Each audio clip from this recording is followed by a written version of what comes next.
Hi everyone, it's me, Sandy Cruz of Sandy K Nutrition, Health and Lifestyle Queen. For years now, I've been bringing to you conversations about wellness from incredible guests from all over the world.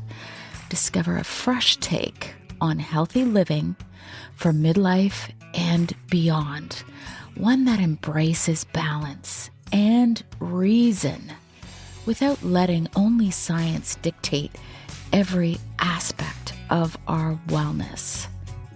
Join me and my guests as we explore ways that we can age gracefully with in-depth conversations about the thyroid, about hormones, and other alternative wellness options for you and your family.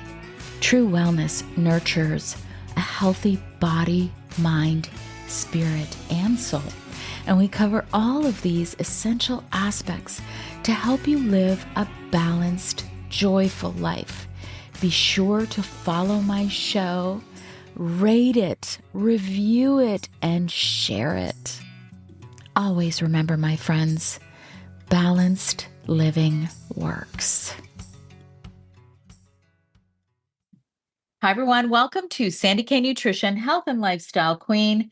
Today with me, I have a special guest. Her name is Dr. Amie Hornaman, and she hosts the top-rated podcast in medicine and alternative health, the Thyroid Fixer, with listeners all over the globe. She is the founder of the Institute for Thyroid and Hormone Optimization, an organization with transformational proven approaches to addressing thyroid dysfunction and supporting people in their returning to full health. Dr. Amie is also the creator of the Fixer supplement line, which I can't wait to talk about that, which offers revolutionary proprietary supplements that are changing many people's lives. Dr. Amie is a woman on a mission to optimize thyroid patients worldwide and give them their lives back. And today we're going to talk all about thyroid optimization from a functional perspective. And it's very different from a Western medicine approach.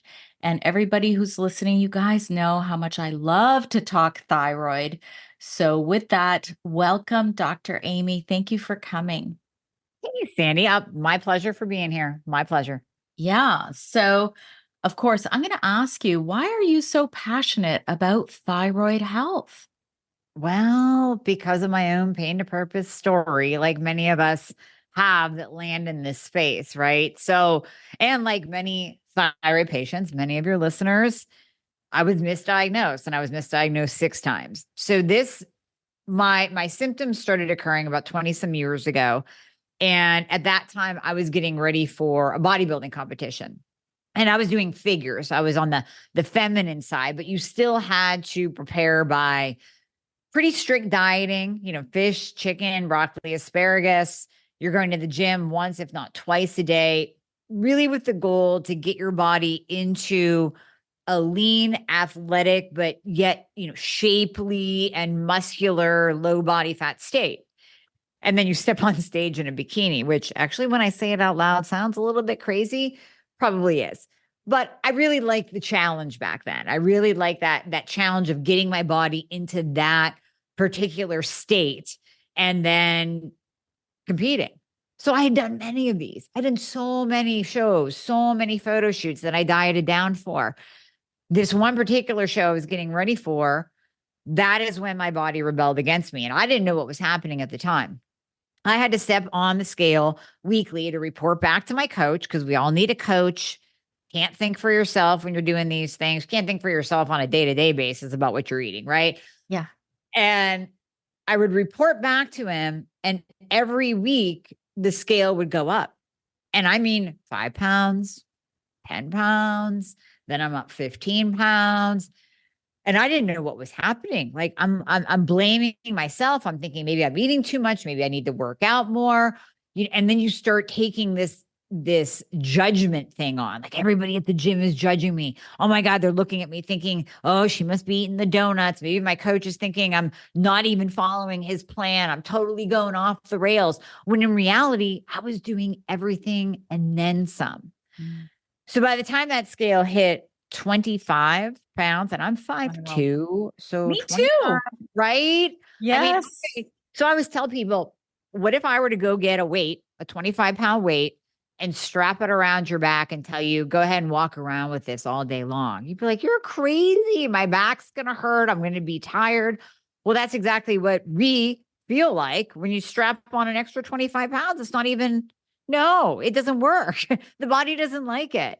And my body was literally rebelling against me. There was nothing I could do to stop the weight from coming on. Nothing. So what I did do is what we all do. I went to my doctor, and I went to my doc and I said, listen, doc, here's what's happening. Oh, by the way, I'm really tired and my back hurts too, and my hair's falling out. Can you tell me what's going on with me? He says, you're normal. Everything's fine. Now, Sandy, I wish so badly I could go back and see the labs that he ran on me, because I guarantee you it was TSH and free T4, right? There's no way he ran all the labs. No way. No. So, I did the whole second opinion thing. I left there and I was frustrated, but not hopeless yet. So I went and I said, okay, I'm going to get a second opinion. I went to doctor number 2 and I was told it's all in your head. So then I left there and went to doctor number 3 and then 4 and then 5 and then 6. Doctor number 6 actually touched my throat and said, swallow. I was the first doctor to lay hands on my thyroid gland. And she says, well, you have a goiter. I'm feeling something in there. We're going to get an ultrasound done. But to me, it appears as if you have Hashimoto's. Here's a pill. Mm-hmm. And I mean, I was excited. I left her office. I'm like, thank God somebody's finally telling me what's going on. Now I have a diagnosis. Now I have a name for it and I have a pill for it and everything's going to be fine. And then I gave it 5 months and it wasn't fine. Mm-hmm. And I didn't lose a pound and I didn't feel better and my hair wasn't growing back. Everything was just continuing down the downward spiral, along with my mood, my frustration, self-blame, self-loathing definitely came on. I would cry in my car. I would pray for a different answer. And then sure enough, I kept hearing the name of this functional medicine guy. And when you hear the name of somebody a couple different times, like 3 times, right? It's God, it's the universe, whatever your belief system is, telling you and speaking to you. And you kind of pause and you go, okay. I will listen. I've heard this name 3 times. Now I will go. So I went to see this functional medicine practitioner. And actually back then, we didn't even use the term functional. I want to say it was integrative. It was naturopathic. So he was a naturopathic doctor and he had his pharmacy degree. He was an alternative practitioner. He had all these degrees. The most important thing is he sat down with me for 90 minutes. Mm-hmm. And that was 5 million times longer than any conventional doctor had ever spent with me, right? You go into conventional medicine, it's a 5 to 7 minute visit, and then you're out the door. So he spent 90 minutes. He went over my labs. He drew labs for everything. I mean, I had 10 vials of blood coming out of me, sat down with all my labs, painted this picture and said, oh, look, this is low over here and this is high over there. And this is what it means. And I know it's still in the standard lab value range, but because of this and because of that, and because of your symptom, here's what's going on with you. And here's what we're going to do to fix it. So we're going to change your thyroid medication. I was given, of course, T4 only, which doesn't work. It doesn't work. So then he put me on Armour and he added a little bit of T3 and he changed my supplements and my nutrition was okay because I was on point with that. And that's what I was telling all the doctors. Listen, I got the nutrition part down. It's everything else that's going on in my body that no one could figure out. And he fixed me. Yeah. And from that point on, I became his apprentice. He was my mentor. I changed careers, went back to multiple years of school after that. And here I am helping other people. because it needs to be done. I mean, it needs to, people need help and they need real answers. And my God, if I would have stopped at doctor number 4 or doctor number 5, which is a really decent amount of doctors telling you the same thing, that most people would be like, I mean, they've got to be right. They're doctors, 5 of them telling me I'm fine. I've got to be normal. I've got to be fine then. But I wasn't. And that's the message that I want to send out to everyone, that you absolutely can get optimized and you can get fixed, and don't ever give up. And you just got to keep plugging away until someone gives you an answer. Yeah. I mean, everything that you said just there, I can relate to so much, like everything. And I think it's difficult when you keep going back, because like, you know how it is, like you keep going back, you keep telling the story. And I can remember exactly how I felt. And I align so much with you. And it was, for me, it was different order.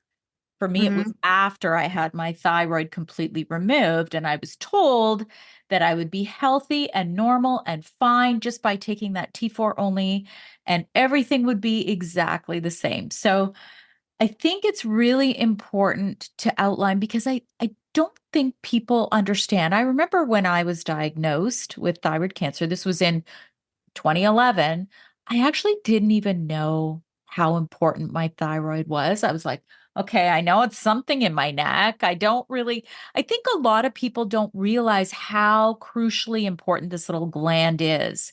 So maybe if you could outline why we should care. Everyone should care. Yes, absolutely. Doctors should care more and pay more attention that it is the master gland. So your thyroid is the master gland of your body. It runs the show. I mean, it controls your metabolism. It controls your GI motility and dictates whether or not you poop every day. It controls your brain function, your heart rate, your blood pressure, your body temperature. It literally controls your entire body. So why wouldn't we focus on it first? Why wouldn't we? But we don't in conventional medicine. Instead, mainly women are hit with hypothyroidism. So I don't want to just rule out the men, but I'll say a woman will go in to her doctor and she'll give the laundry list of symptoms that is hypothyroidism, and she'll get an antidepressant. Yep. A sleeping pill. Yeah. A PPI, a statin. I mean, she'll get all the Band-Aid, maybe even some birth control. And it doesn't matter if you're menopausal, here's some birth control, right? We'll get every Band-Aid medication under the sun instead of focusing on the master gland. And I'll just say one other thing. I gave a talk to a group of integrative wellness physicians years ago. And the talk was basically to educate them on the thyroid, because even though they were integrative, they really didn't know the thyroid. They came from conventional medicine, entered into this integrative practice, and they were still learning. So I was in there talking about all the different tests that should be run and the importance of reverse T3. And then I moved over to, why are we in the Synthroid box, as I call it, the T4 only box? Why are we in this box? I said, if somebody comes in and they're depressed, you'll give them an antidepressant. If that one doesn't work, you'll give them another one. If that one doesn't work, you'll give them another one. Then you'll stack on an antipsychotic, maybe an anti-anxiety. Let's throw in a benzo and a sleeping pill for this person. But you won't use anything more than one medication for thyroid. And there are plenty. And the thyroid is nuanced, and we can combine and we can change ratios, and we can go T3 only. And there's so many things that we can do to optimize someone where they wouldn't need all those Band-Aids. The one doc raises his hand and goes, that's all we've learned. Yeah. So that's what you're dealing with when you go to conventional medicine doctor after conventional medicine doctor. You're dealing with what they have learned, and we can't expect them to do anything different if that's all that they know. Yeah. I mean, that's just so perfectly put. And I'm always of the thought that thyroid health it's one of those foundational things. You gotta look there, because it is that thermostat. So it controls everything about your life. Technically, if you were to look at Are you happy? Are you sad? Are you hot? Are you cold? Are you angry? Are you Yep. right? Are you Yep. jittery? Do you have heart palps? It controls everything. It is that thermostat. So why wouldn't you start with that as a foundation? Right. So I couldn't agree more. Now, here's the other caveat to this. I don't know what it's like where you are, Amie, but here we have this range of 0.4-ish of a TSH to up to 5 sometimes. And I know personally, I feel horrible. If I go over 1.5 in my TSH, my hair starts to fall out. I have Mhm. what I call lingering symptoms. And yet, okay, I'm different because I had thyroid cancer. So they will monitor me and they will check me. But if you're just somebody coming off the street, going to see your doctor, saying you have those lingering symptoms, but they only check TSH and they say you're normal, which is probably what happened to you. What then? Mhm. What are the Right. options? Where do you go? Well, that's where you almost have to move into the functional medicine space, because in functional medicine, we take those standard lab value ranges. So we'll take TSH since you mentioned that. Yeah, here in the United States, it goes up to a 4.5. It used to go up to a 6, and then it used to go up to a 10 way back in the day. We've got it knocked down now to a 4.5, but in functional medicine, we want it less than a 2. And Mhm. we don't care if it's suppressed, because for some reason, functional medicine practitioners actually understand the physiology of how the thyroid gland works, and what happens when you give someone adequate amounts of T4 and T3 instead of T4 only. It's going to shut down the pituitary from sending out TSH. That's what happens. And when I get questions from patients that are like, well, or not really from patients, if they're a patient, we're doing it all for them. They don't have to worry about getting some BS answer that their TSH is suppressed and they're hyper. But online, on my Facebook group, if I get messages from my audience, I say, how do I talk to my doctor and tell her that she doesn't have to worry about my TSH being low because I feel great? I say, have her go open up a medical textbook and refresh yourself on how the thyroid gland works in the body and the HPT axis, because it's basic physiology that it seems like conventional medicine, especially endocrinologists, totally miss. So functional medicine has their optimal ranges, and how we got these optimal ranges is we said, instead of taking these lab values and numbers from groups of sick people, let's find the fit, badass, healthy people, test them, and then that becomes the optimal range. So I heard Mark Hyman explain this, so I have to give him credit for this analogy, but it's a beautiful analogy. The standard lab value range is like the side of a barn. If I send you back 50 yards, I give you a ball, I say, hit the side of a barn, you're probably going to hit it. If I put a bullseye on the barn, which is the functional medicine optimal range, and I send you back, you might hit it, you might not. It's going to get a lot harder to get in that range. But in that range is the sweet spot. That's where we know that you will feel your best. Now, in there's personalization, there's nuance. But if you're out here, if you're in that TSH of a 4, you're not going to feel good, or a 3.5 or a 2.5. And then it becomes even more narrow. Like in your case, okay, we want it 2 or below, but for Sandy, she needs it 1.5 or below. And that's her sweet spot. And I have other thyroid cancer, post-thyroidectomy, post-thyroid cancer patients that we have to keep their TSH way suppressed, like 0.005, so that the tissue regrowth doesn't occur. And that's where they feel their best. Yes. They did that for me for the first 5 years. And interesting that you say that. Okay, so this is kind of interesting because it's going way back. But Mhm. when they first removed my thyroid, I was put on T3 only because they were giving me the Thyrogen shot and they wanted me to go hypo, right? So they wanted the drug, the thyroid drug, T3 has a shorter half-life, right? Right. So that I wouldn't have to be hypo for as long when Okay. they were giving me the shot. But then that was after that, then they're like, okay, now you have to go on the standard of care, which is T4 only. That's when shit hit the fan, to be Oh quite yeah. honest. Shit hit the fan. When I was on T3 only, right after surgery, it wasn't so bad. Like I was like, okay, not too bad. So interesting, because then it was a whole other whatever situation. It's too long to explain. But I was suppressed for 5 years and virtually undetectable. But I did have at the start some, I guess you could say, some tweakments, maybe.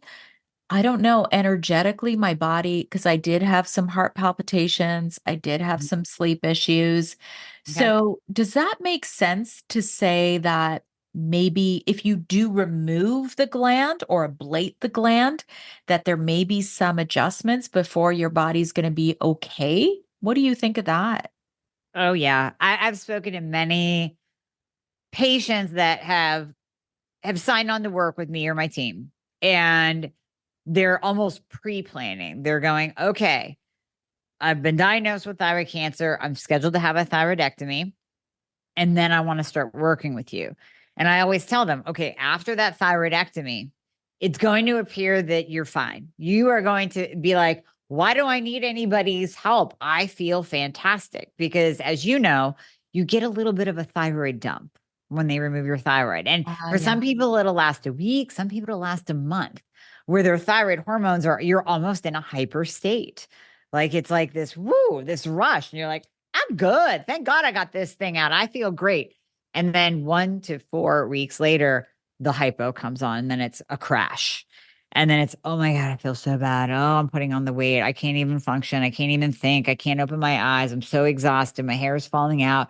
And it's like a switch flipped, and it's horrible. But that's where we have to catch people in those early stages. Okay, maybe week one, you don't quite need T3 yet, but as those hormones start to decline and go out of your body or get utilized, basically, now we have to start adding in the thyroid hormone replacement. And honestly, and you'll resonate with this, one of the things that pisses me off to no end is when a doctor, when they remove the thyroid gland or they use radioactive iodine, no more thyroid gland left. Here's T4. Yeah. Now, again, let's break out the textbooks, doctors. The thyroid gland produces what? T4 and, T3. Yeah. So, wait, also the thyroid gland is one of the main conversion areas, the main conversion gland for T4 to T3. Now, you'll still get some conversion in the gut, the liver, the peripheral tissues. We know that. But one of the main glands is the thyroid gland for converting that inactive thyroid hormone to the active thyroid hormone. But we just took it out. And now we're giving T4 only. Does that even make sense? It doesn't even make sense. And it's standard of care. I mean, it blows my mind what the treatment is for post-thyroidectomy patients, let alone those with a thyroid who just aren't getting optimized, like myself, and given T4 only. But for you guys without a thyroid, my God, to me, it's borderline malpractice, honestly, because they take an oath to do no harm, and you bet your butt that's going to do harm giving someone T4 only that just had a thyroidectomy. Oh, Amie. I mean, we'll probably go there more on your podcast, but Mm-hmm. there's definitely a downstream effect that will affect anyone's life when they have their thyroid removed. And it's so interesting because you speak with some people and they're like, oh yeah, I'm hypothyroid, or I had my thyroid removed, or I had this. And they're like, yeah, I'm fine. They don't gain weight. They go on the T4 only and they say they're fine. Like, why? Why is it that, I had to have the complete opposite? And then you hear about some people who are like, yeah, it's perfectly fine, normal. Okay, but are they fine? So here's my question, right? So here's a good stat for you to hold on to and use if you haven't heard it. I heard this at A4M. 2% do well on T4 only, 98% need T4 and T3. Here's my argument with the 2%, though. I appreciate those stats because it really kind of drives the point home Yeah. that we need that blend. We need T4 and T3 or T3 only. But of that 2%, can I interview them? Because I'll tell you a story. I sat next to a woman on a plane and, you start talking, what do you do? What do you do? And I tell her and she goes, oh yeah, I'm on Synthroid. I'm doing just fine. Um, except that she was about 50 pounds overweight Hmm. and her hair was super thin. So that's when I pause and I'm like, what is fine? It's the person's perception. And sometimes you're sick for so long that becomes the new norm. You feel like that's how life is. I must just be, getting older. So I'm supposed to not have energy, gain 50 pounds and lose my hair. But that's not the case. And well, that's why you and I are here talking to people about that. But yeah, what is fine? So I wouldn't be That's a too good point. upset because I don't think too many people are fine on T4 only, especially if they don't have a thyroid. That's a very good point because a lot of people ignore symptoms or they make excuses for symptoms, Mm-hmm. right? Like, a big part of when I went back to college was symptomatology. And if you're not really paying attention, and just like what you said, you make excuses. You go, oh, I'm getting older. I'm perimenopausal. This is all just normal. So it makes a lot of sense what you're saying. Mm-hmm. Yeah. But, then there's people like us who like, I want to be dancing on that dance floor until I'm like in my grave. Like Oh, I yeah. want to be vibrant. I want to feel good. And it's all about that health span and being healthy until I'm not here anymore. That's Right. kind of my plan. Right. So there's some cases that are more complicated. And, I have a lot of conversations mostly with women and they get really complicated. But what I love is when I hear people educating themselves. So, what about if they're on T4, T3, their TSH is a little bit suppressed, they're like at a zero point 0.3, their labs look okay, their T4 might be a little bit higher, T3 might be free. I'm talking about free. Free T3 might be a little bit lower. And then they got a high reverse T3. So, and Yeah. reverse T3 is not even checked in Canada, by the way, just so you I know. know you guys get screwed with Yeah, that. It's totally. horrible. How do you end up getting it? Don't you end up like self-ordering? Can you self-order? You know, when I look at my own labs and I see that my free T4 is high and my Mm-hmm. free T3 is low, I know what I kind of got to do. I got to address a lot of like, and then I always self-analyze and I go, okay, what's going on? Okay, I'm a stressed out case right now. Yeah. We need to figure this out, Sandy. And so that's where I step back and go, I need to practice what I preach. So I kind of know, but in Canada, we don't check it. So what would somebody do? What would you do with a patient to help them if they still have all of these lingering hypothyroid symptoms? Mm-hmm. And that's kind of what their labs look like. So first things first, I want to drop the T4. I won't keep someone on, let's say someone comes in and they're on 88 micrograms of T4 and 5 micrograms of T3, which is this itty bitty dose. It's not enough. So automatically, let's drop the T4 and increase the T3 because that's going to give us our quick win. That's going to drop that reverse. That's going to bring up the free T3. It's going to help the person feel better with symptoms because we know that that's what we have to do based on how that person is converting their T4 to T3. And of course, at the same time, we want to look at what is driving that reverse T3 up. Is it elevated insulin? Is it estrogen dominance? Is it iodine deficiency, nutrient deficiency?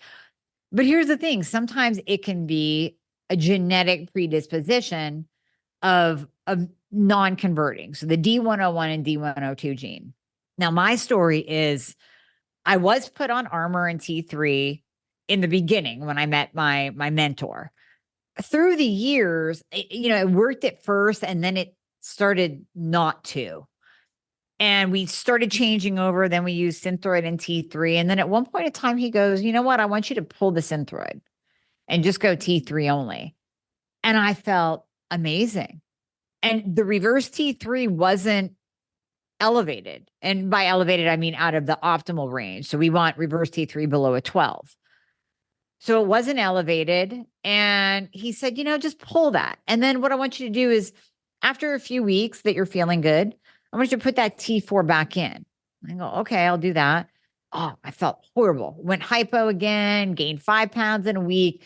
And actually, that was the first time that I felt what true depression feels like. I was like, oh, these people that talk about not getting out of bed in the morning, I get it now. So I pulled that T4 again, and we tried that twice, adding it in, hold it for a week, pull it back out. How do you feel? And in doing that trial and error, I found that I am a T3 only candidate. It wasn't until last year, actually probably 6 months ago, that I finally did a genetic test that has the D101 and D102 marker. I always suspected it because there were no other causes of a reverse T3, and my reverse T3 wasn't even elevated. But I did well on T3 only. So I got that test done, and sure enough, I have like one copy too. I'm not a geneticist. I don't know. But one of my health coaches is. So she explained it for me. And she's like, oh yeah, you have this SNP and that SNP, and that's why you don't convert. That's what I thought all along. So I know I just went down a rabbit hole, but going back to your question, I always change the dose first and then address what are the underlying causes. Because if you just spend time addressing like, okay, well, let's keep you on this same dose with your elevated reverse T3, and let's work on your insulin resistance, and let's add in the nutrient. And that's great to do. But then the person's going to be 3-4 weeks down the road going, hey, you know what? I still feel like garbage. Can we do something here to make me feel better? So we know that they don't convert well with an elevated reverse T3. Let's change up the dose. I do have to say the thyroid is such a complex organ. And over the last 13 years, I still, when I speak with different people who are experts, I still learn new things. It's like, oh, wow. So nutrients, that's a really important piece to thyroid health. So are toxins. Right? So let's go through some of the important nutrients that are really the basics. What do you need to have in your diet to have a healthy thyroid? So we know selenium, we know magnesium. Now, on the selenium note, I don't know if you see this with your clients, but so many thyroid patients will read that selenium is good, and then they'll go out and they'll buy something from Walmart, and they'll start taking 200 to 300 milligrams or micrograms of selenium every day, and they'll overdo it. And even elevated selenium will push up reverse T3. So then that can become a problem on the other side of the spectrum. But magnesium, selenium, and then this is one that we did not talk about prior to the podcast. So I don't know how you feel about it. Iodine. I am a fan of iodine, and I know the functional community, the integrative community is split 50-50 on pro iodine, on iodine. I'm pro iodine.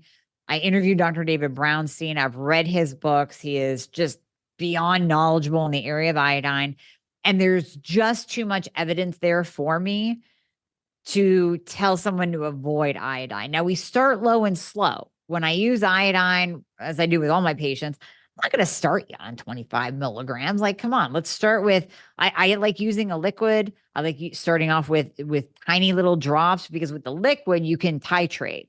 And I always tell my patients, listen, you're going to know if you take too much iodine because you're going to feel hyper that day. And don't worry, it'll wear off. You're not going to go into a thyroid storm unless you dose 50 to 100 milligrams every day on yourself. But if you're starting off with like 5 milligrams, maybe working your way up to 10, 12.5, just slowly titrating up that iodine dose.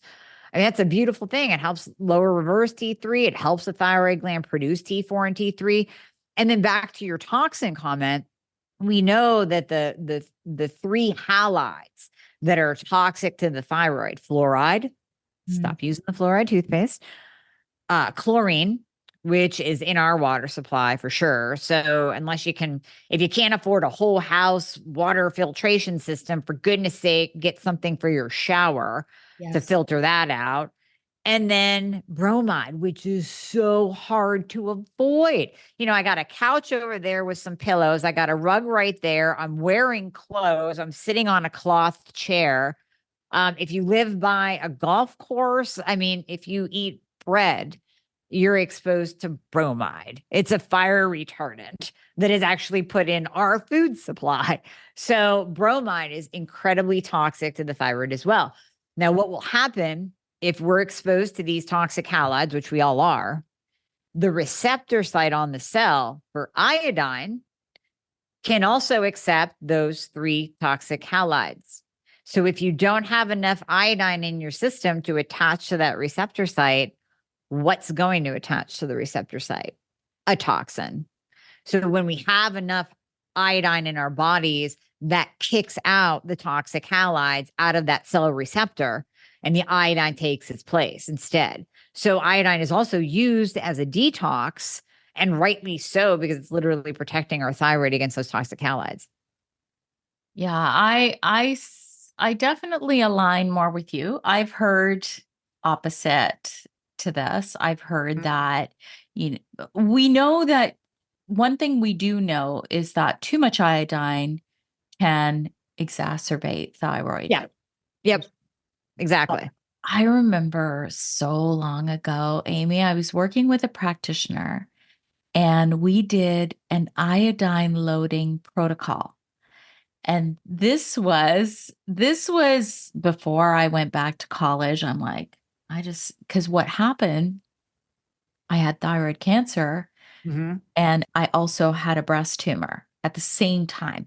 So I did the Yep. biopsy, the core biopsy, and that was 1 month before I had my thyroid removed. So some might say, oh, completely unrelatable. I personally know myself, I know my own body, that it was definitely relatable. And, I had a practitioner who I was working with at that time, and she would say to paint the Lugol's on the Yep. sore fibrocystic side, because it was a fibroadenoma. It was not cancerous. Yeah. And anyway, so I think iodine is definitely a crucial nutrient, not just for the thyroid. I mean, I don't have the gland anymore, but I still make sure I get enough iodine. It's good for the brain, good for your Yep. breasts. Like I think I would definitely align with you on that. That, how much of the standard American diet has, I mean, unless you're taking in a ton of iodized salt, which actually everybody's now sea salt. And isn't sea Right. salt lower? It is, but even the iodized salt isn't the right kind. So it's not like you're missing out by using like Redmond's real salt or sea salt or anything like that. You really do need to supplement with iodine. When the government started putting iodized salt out to help with goiter, it did help a little bit, but what we're finding in actually studying the what the body needs for iodine, needs potassium iodide. And to your point about the breast, oh my gosh, fibrocystic breast disease responds so well to iodine, as do fibroids, uterine fibroids, hair, all the symptoms of hypothyroidism can be helped. I mean, maybe not eliminated. I don't want to go so far as to say just take iodine and you don't need your thyroid medication. No. But they can definitely help. Like I'll start patients on iodine as we're starting them on that optimization journey in the beginning. And it's not linear. People will get better and they're like, oh, there's my hypo symptoms again. So giving them that little bit of iodine, sometimes we'll hear within days like, oh my gosh, I feel like myself again. My brain's lighting up and I have more energy. So just from that alone. So it definitely helps. But to your point, you have to be careful of the dose. So yeah, what happened to you when you did the loading? I forget, I think I got up to like 50 drops, Okay. something, and it was the Lugol's. Yep. And then, That's a lot. That's a lot Yeah, of drops. high. And then, I don't recall feeling anything major either way. Okay. I don't recall feeling anything major either way. And then we kind of went down to just a standardized 10 drops every day. And Right. now at this point in my life, I'm 54 and right in the very, very late stages of perimenopause. Okay. I still take iodine, even though I don't have the gland. I still take it a few times a week in a little bit of water, a couple drops, just to ensure that I don't become deficient. Because I often wonder, like people don't realize how poorly sourced our food is. And even though I'm very cognizant of that and careful, Hmm. I think when people say, oh, well, I eat healthy, I don't need supplements, I'm like, you Uh, probably do. yeah. You might be able to get by until you're about 40, 35, 40, and Right. then you're going to see symptoms of something. And now we're seeing younger and younger women and men with issues, right? Like it's getting worse. It's getting worse. It really is. And is it the toxin? I mean, I think it's a combination. It's the increased amount of toxins that we're exposed to, the increased chemicals that we're using. I shared before we jumped on here that now I'm living in Iowa. Now, I live in kind of a wooded zone of Iowa, but I mean, you drive anywhere and you see fields and fields and fields of gold, like corn crops and soybean crops and all of that. And what they spray on those crops is horrendous. I mean, yeah, you have the glyphosate, but then you have a boatload of other chemicals. And I hear the farmers around here talking about their Roundup ready seed, like GMO, Monsanto, all day long. Like that's what you're eating. That's what you're putting in your body. And then we have all the xenoestrogens that women, teens are being exposed to. And then we wonder why are girls getting their period at the age of 9? Well, yeah, we're actually speeding up their aging process. We're kicking them into puberty early, and that's going to equal a boatload of other diseases down the road because the body wasn't supposed to go into puberty at the age of 9. It's Yeah. the hormones that we're being exposed to in our environment that is causing that. So, yeah, I agree with you. I mean, we're already seeing it now. Way more autoimmune, way more thyroid problems, way more hormonal issues than ever before. And I think it's only going to get worse. Yeah. And allergies, right? Then there's like Mhm. the allergies are insane. Like I remember growing up, I'm like, I never heard of anybody being allergic to peanuts. Like what? And Mhm. my daughter's anaphylactic to peanuts. So she also had eczema at birth. So all of these things are like telltale signs Yeah. of these issues. Yeah. So thyroid is especially vulnerable to these toxins. So people will say, "Well, how do I get away from it?" We kind of touched on, I'm always like good, better, best options for food. You do what you can with, the budgets that you have, but it's like, vote with your dollar, you'll get better food, that kind of thing. But Mhm. how do you rid your body? Like you said that you're living I know you're a biohacker, but what do you do to Right. ensure that you're not absorbing all of those toxins all the time? I mean, you do your best. I mean, I'm very, very public and open about not being perfect because I think that's important for our audience to know. And I respect the people like Brian Johnson who have trillions of dollars to spend on biohacking equipment, but most people don't. And most people can't live their life minute to minute thinking about what the next biohacking tool is going to be that Sure. they need to implement. So, will I use iodine? Yes. I have a sauna. Yes. Finally got one this year. So, I use that for detox as well. Do hot yoga in there, just sit in the sauna. Um, Exercise obviously daily just for circulation and all that. And I do my best. Yes, I buy organic fruits and vegetables. We buy a cow from a farmer that says that he doesn't use hormones and whatnot. So I have to take him at his word, whatever.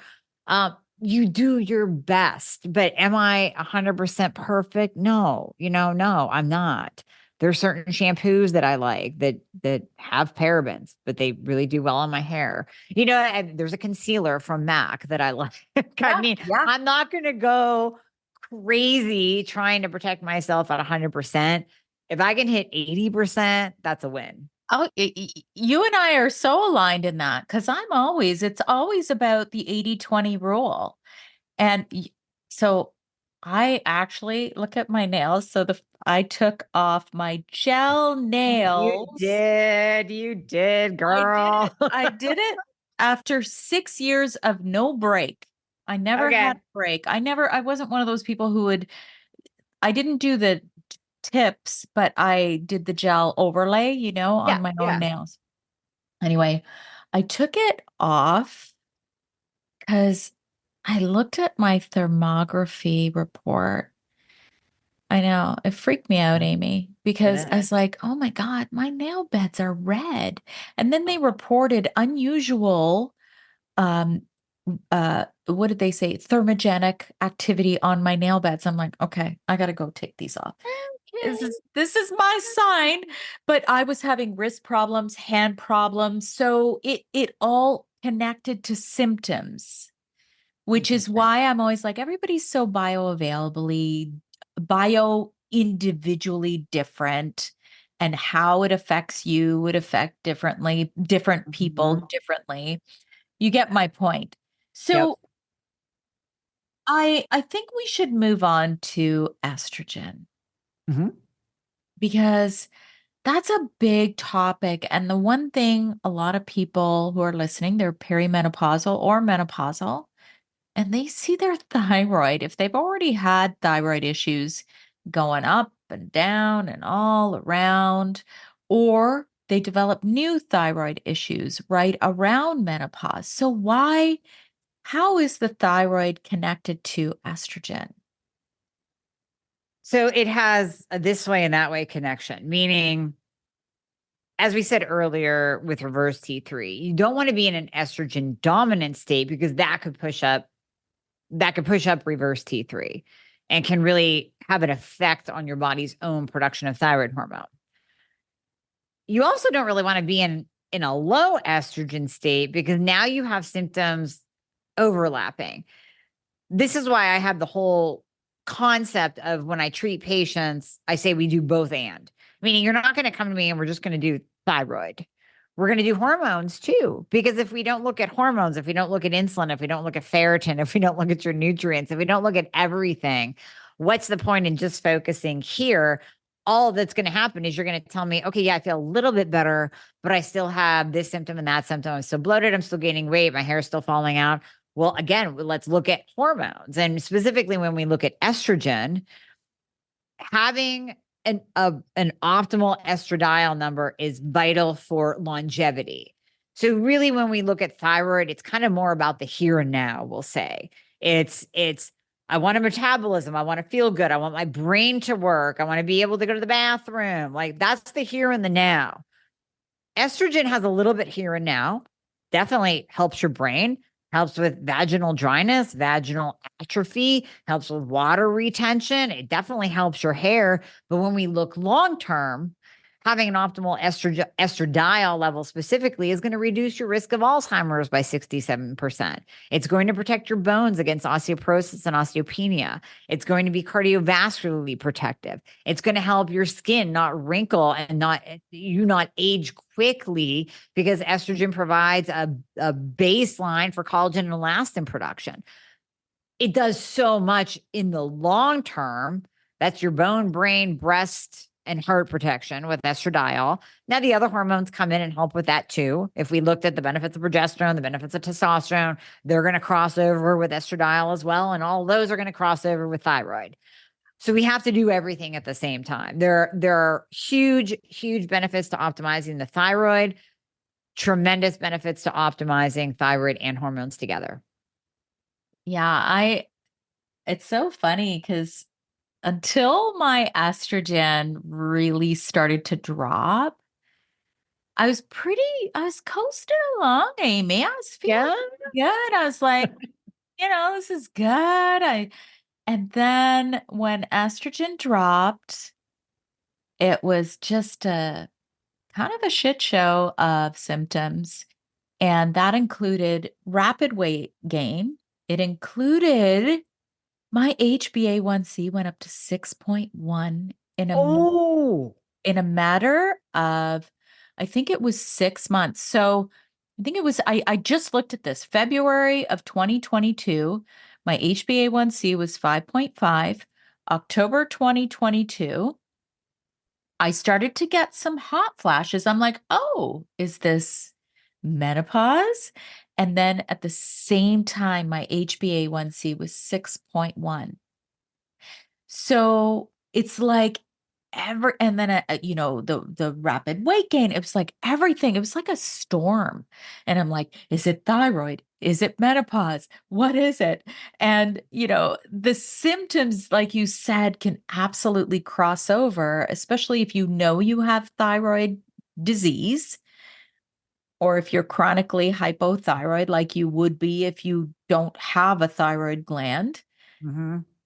So I love that you said you start testing everything because all the hormones are the symphony and they got to work together.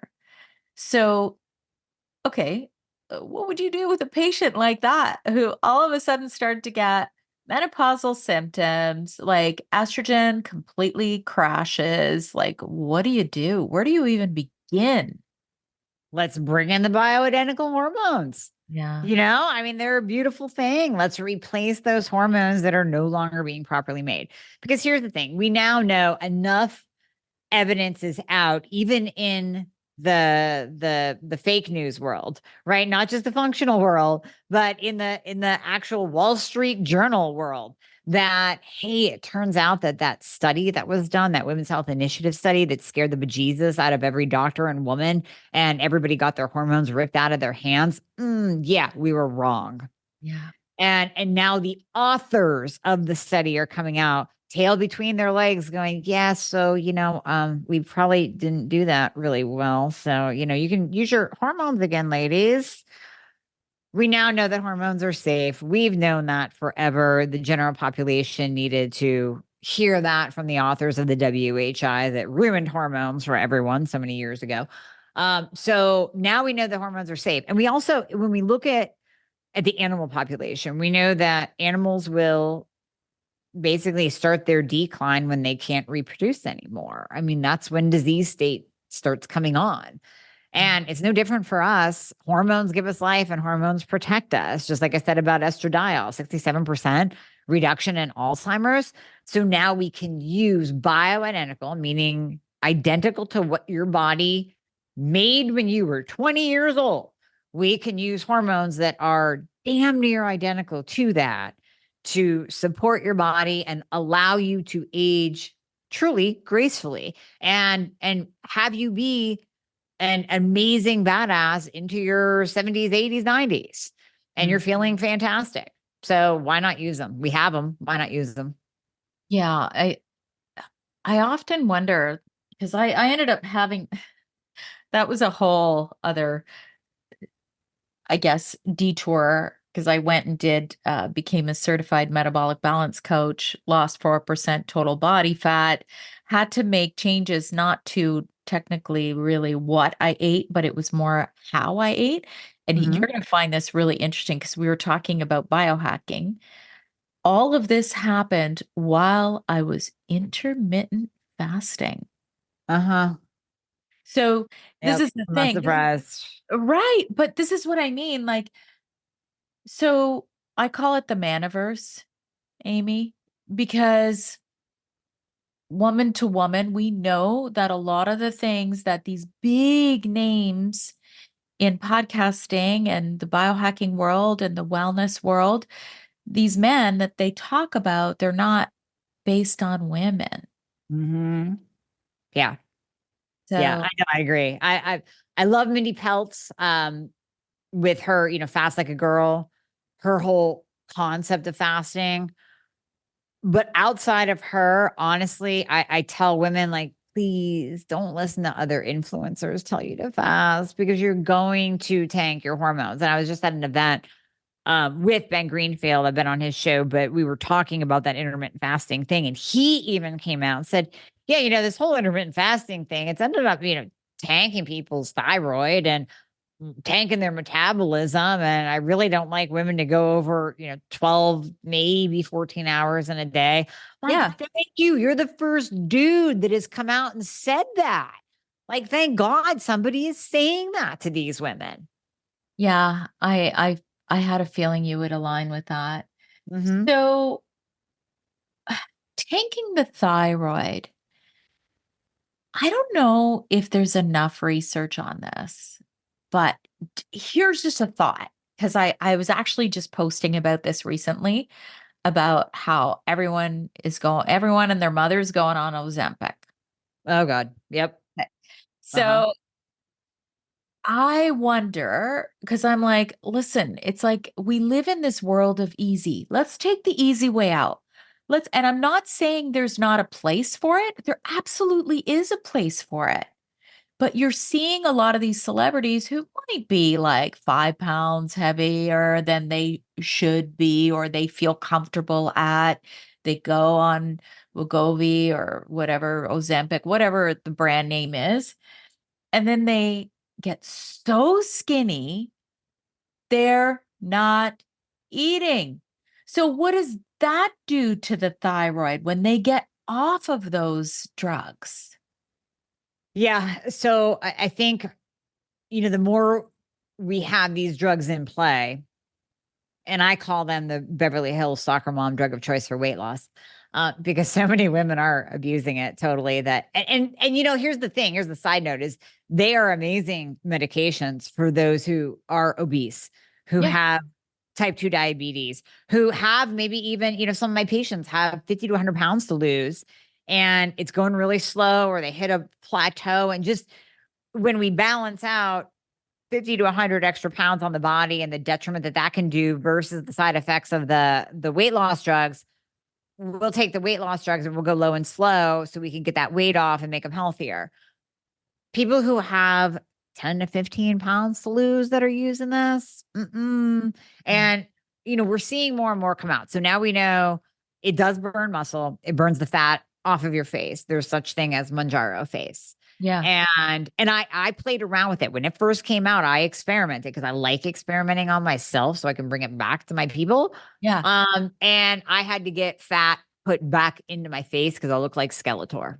I lost all the fat like right here below my cheeks and I became sunken in. Now I do see women that now I caught this long before I started losing muscle, but I started seeing the signs. It was right after Peter Attia came out. It was like, you know what? There's lean muscle mass with this stuff. I'm like, no. And then I'm like, oh, there's my mother's arms because I'm losing muscle and I'm seeing like my skin gather. Yeah. And now I see some women that are on these and I know exactly what you're talking about. They look horrible. Yeah. They have no legs, they have no ass, they have no body whatsoever because they lost all their muscle and they look at least 15 years older than they are. And it's like, okay, congratulations, you're lower body fat, but you look like you're 80. Yes. Yeah. Yeah. Yeah. I wonder what it does to the thyroid because we know that extreme diets will slow the I totally thyroid. missed your question. Sorry, I went off on a No, tangent. that's okay. Yeah. That's okay. Like I'm sure it would, right? Like Yeah. it would slow the function of the thought. So not only would it do all those things that you were saying, but logically it would probably slow thyroid function down, right? Oh yeah. Yeah. Any kind of starvation mode, any kind of caloric restriction, whether it's through just, sheer will or it's through a drug that kills your appetite, any kind of caloric restriction is going to shut down the thyroid. So even if we use these GLPs with patients, I have them make me a deal on two fronts. Number one, you're going to eat protein like it's your job.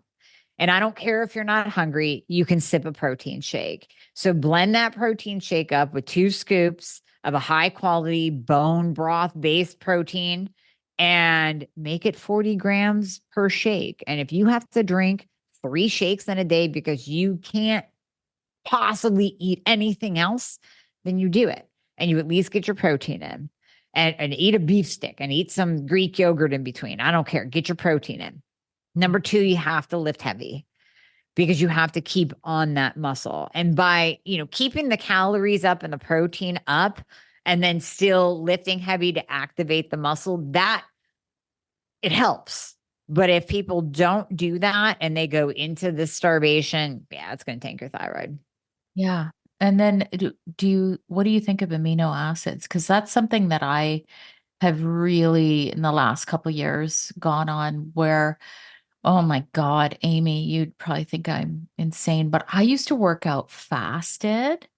Yep. And I'm like, I don't see the benefit. And then I completely changed in terms of how I work out, and I take amino acids before I work out, sometimes after as well. Essential amino acids, not branch chain, Right. essential. Right. And then Yep. creatine while I'm working out, I'm drinking. Like, does that make sense to you to keep that muscle? Heck yeah. Oh yeah. Okay, I good, love amino acids and creatine. And with creatine, we're finding more and more benefits for menopausal women, like brain health and cardiovascular protection and bone protection. I mean, all of these creatine benefits are starting to come out now when really, creatine's been around for 25, 30, 40 years. I mean, I remember it again back in my bodybuilding days. That's when, it was kind of in play. It was a bodybuilding supplement. You took it because it pushes nutrients and water into the cell, makes you stronger, makes your muscles pump. But now we're finding all these other benefits of creatine too. And yeah, amino acids, hands down, no Yeah. brainer. Absolutely. Okay, we have to get into a little bit. You did touch up on T3 only, like Hmm. how that sometimes really, really helps patients. Hmm. So we have to talk about T2. Hmm.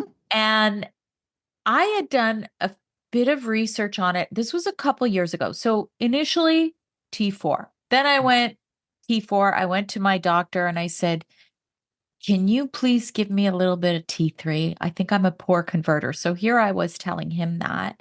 He said, okay. And that's where that all began. Then 2 years ago, I started a little bit of desiccated because I researched that desiccated has T1, T2, T3, T4, calcitonin. And I'm like, okay, kind of gives you that whole nice little symphony of thyroid hormones. Hmm. But apparently there's not a lot in Right. desiccated, right? But Right. maybe talk a little bit about T2 because a lot of people don't talk about it. And I heard one doctor's point of view, he was very against it. Oh, okay. You have to tell me who that is. I'll have to look him up because I haven't heard any against arguments yet. He believes you should try and get your body to do it on its own through nutrients. Okay. Well, So, yeah, okay, yes and no. So to your point, it is in natural desiccated thyroid because the thyroid gland makes T1, 2, 3, and 4. We just don't talk about it a lot. right. So when we're looking at, we'll say a 60 milligram dose of Armor or natural desiccated thyroid, NP or Armor, in there's roughly 6 to 9 micrograms of T2. So of that, and I might even be shooting high, that might be in a 120 dose. It might be even lower for a 60.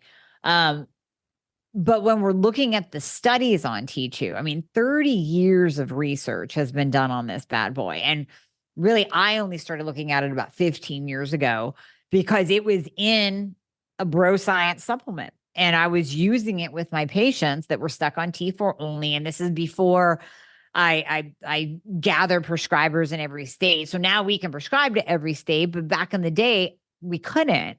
And I would have patients come in on T4 only, and they're gaining the weight. They can't lose the weight no matter what they do nutritionally, exercise wise, nothing. So I would give them this bro science supplement that had this angry freaking name. And I'm like, just trust me, just take this. And then they come back, they're like, oh my gosh, my energy's finally up. I have this nice steady energy through the day. It's not like a jacked up, jittery energy. And I'm finally losing the weight. I'm like, this is interesting. So you start looking at the literature, and we find that T2 activates brown adipose tissue. So that's it's kind of like jumping in a cold plunge.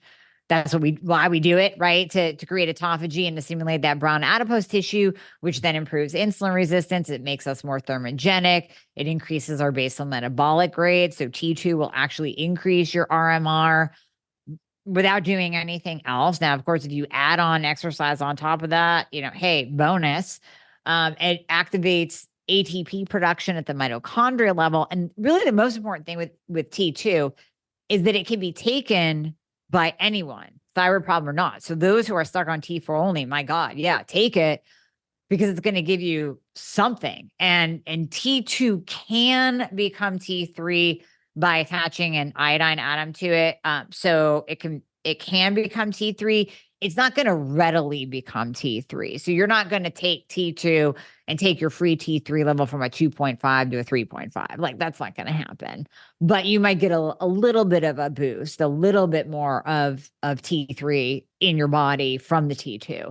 But it doesn't matter because it's not working on the thyroid gland itself. So it doesn't have that negative feedback loop of shutting down your own thyroid production when you take it. So that's why average people who don't have a thyroid problem can take it if they just need to lose weight or feel better and have more energy. And thyroid patients can take it too if they need to lose weight because they're not quite optimized and they want to have more energy. So it works in both populations.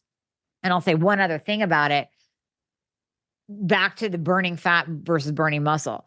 Here's the thing with T3. It's beautiful. I love it. I'm T3 only, like I shared. But it doesn't differentiate burning fat versus muscle. It's going to burn both. Now, I mean, again, eat enough protein, lift heavy enough. I don't notice that I'm losing muscle or anything like that.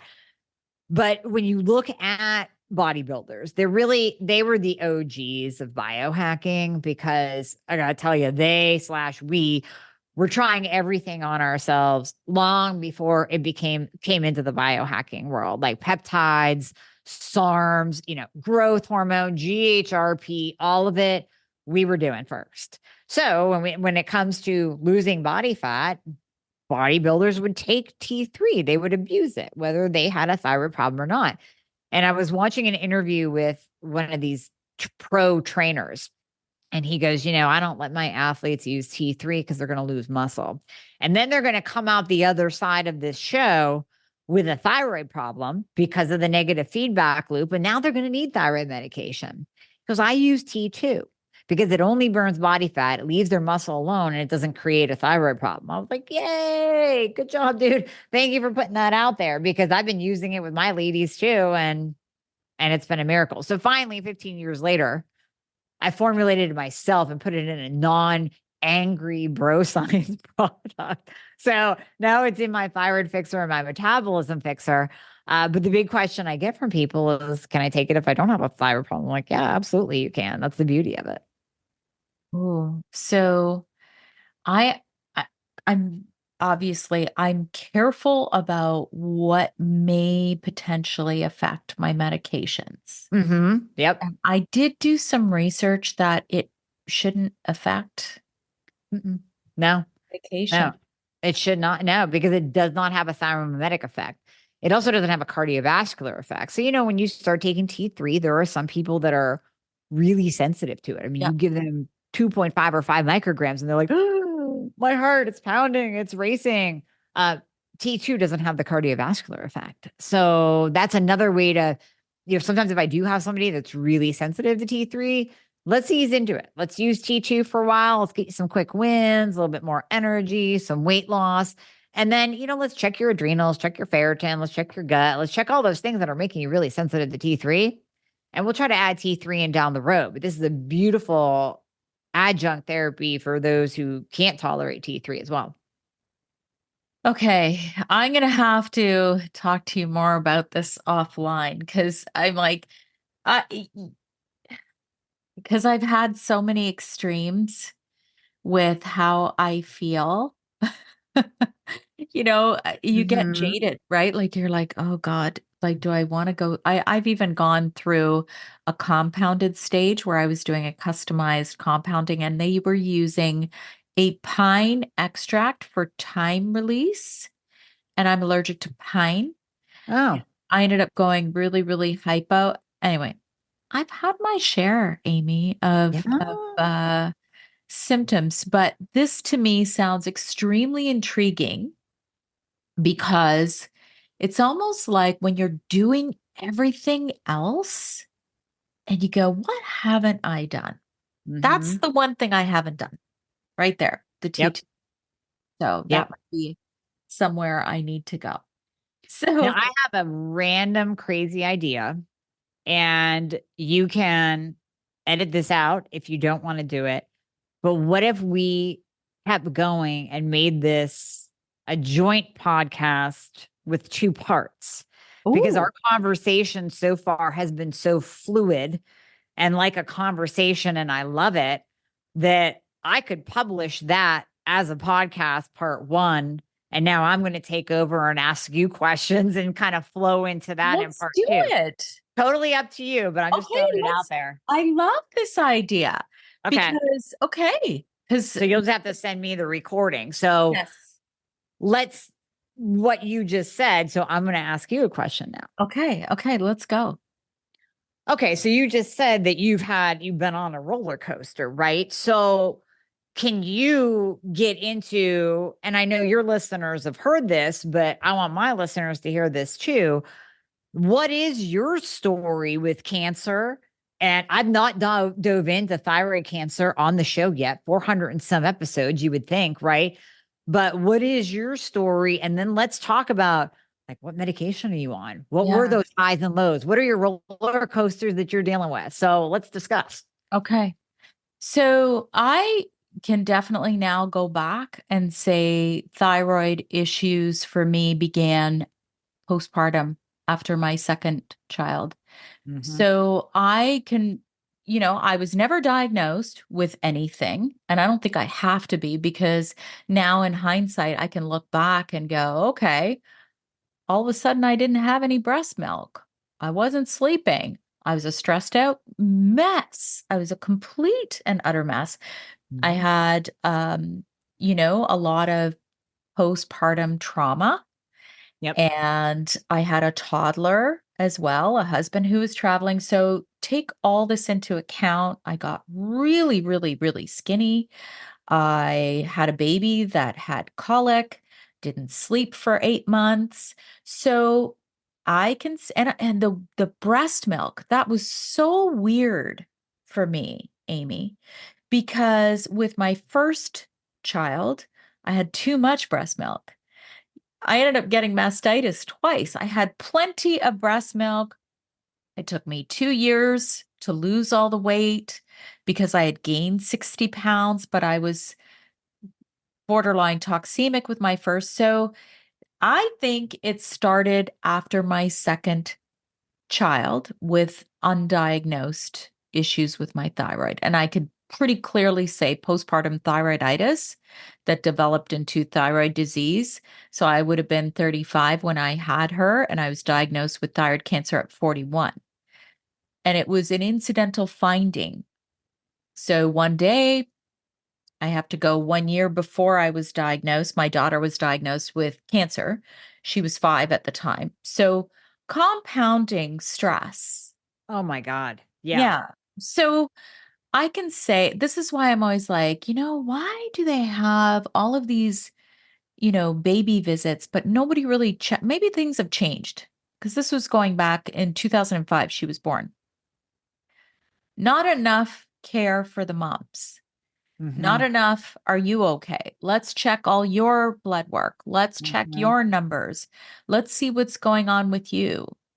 So I can pretty clearly say that's where it began. And then when my daughter was diagnosed with cancer, the stress there, and then I had a migraine with aura about 1 year after she was diagnosed. And it was the first time I had ever had a migraine with aura. I thought I was having a stroke. I'm like, what's going on? I saw my doctor. It was substitute doctor, thank goodness, because she was the one who ran investigative tests. And she's like, this is weird. Not many women get migraines with aura starting at 41. So let's do some tests. They did a carotid artery ultrasound and found that I had 5 nodules. Nobody had ever checked my thyroid. Nobody had ever palpitated to see if there were lumps there. Then they Mhm. sent me for the fine needle biopsy, and one of the nodules was cancerous. And they said, let's take the whole thing out because 80% of our patients come back to have the other half taken out. So that's where it all began. Okay. That's craziness. Okay. So then you have it removed. And just like we were talking about earlier, that thyroid dump that occurs. So, how did you feel after they took it out? It's so funny because right after they took it out, I was like, hmm, not so bad. Like, I felt like, okay, they took out the whole gland Mhm. and then a couple of lymph nodes just to ensure that it hadn't spread, nothing spread anywhere. And I felt okay. And that was in October 2022. I remember the exact dates. And then in January, and I was on T3 during that time. So it was a little bit longer. It was a few months. And I'm like, I'm not doing bad. I'm kind of in my flow. When they took me off the T3, and they made me go severely hypothyroid to get the thyrogen injection to make sure I had no thyroglobulin. Mhm. My TSH climbed to 32. And I honestly, Amie, that was when I was like, oh my God, like I felt like I was dying. My face, I actually have pictures. My face, I didn't even look like the same person. I had Oh, such yeah. severe edema. Mhm. They say moon face. That Yep. it was awful. I couldn't get off the couch. And yeah, it was not fun. No, No. no. I know. I have pictures somewhere of my moon phase. I've tried to dig them up, but I might have thrown them away when 'cause I was just pissed off when I ran across them. Like, ew, I don't even look like myself. But I wish I would have kept them because that's real. And I mean, I'm sure you've seen it too, the before and afters of people where you have your own, you have your own experience. We have our own experience. But really looking at someone else when they have that before and after, you really go, oh my gosh, the face changed so much. And it's not about losing weight in the face. It's literally about that edema, like you said. Oh, So, and even the hands, and that's like a big thing that a lot of people maybe don't talk about, but like I still sometimes will get that, but the swelling in the hands, I couldn't put on any rings. I was like, I don't, it was an awful feeling. And then I had the injection. Then they're like, okay, now you go on T4. And that's where a whole other slew of problems began, where everything slowed down. And it's that mhm, whole conversion thing that we were talking about, where I literally um, had infections that mhm, wouldn't heal. And I, I don't know. I'm writing about it in my book because I am writing a second book. It's almost like this. I don't know, Amie. It's like a shame. Like, what's wrong with you? yeah, And then I was sent to a gastroenterologist. I was put on a proton pump inhibitor. I of was told course. I have too much acid in my stomach, and it was a high dose. And then they told me I had Barrett's esophagus. So it was like it was this snowball effect again of health issues where I'm like what's going on? Like I was okay on T3 only, but this all happened while I was on T4 only. Yeah, yeah. So then what? I mean, this is like a suspense story. So you're on T4 only. You're going hypo again. Here's all the symptoms. Yeah. What what's next? So then they started doing scopes. I had multiple scopes. I started seeing a naturopath doctor. I started to do IV because I'm like, okay, I got to go a different route because I was exhausted. My Mhm. hair was falling out. I mean, these are all things that I know that you would have heard many times over.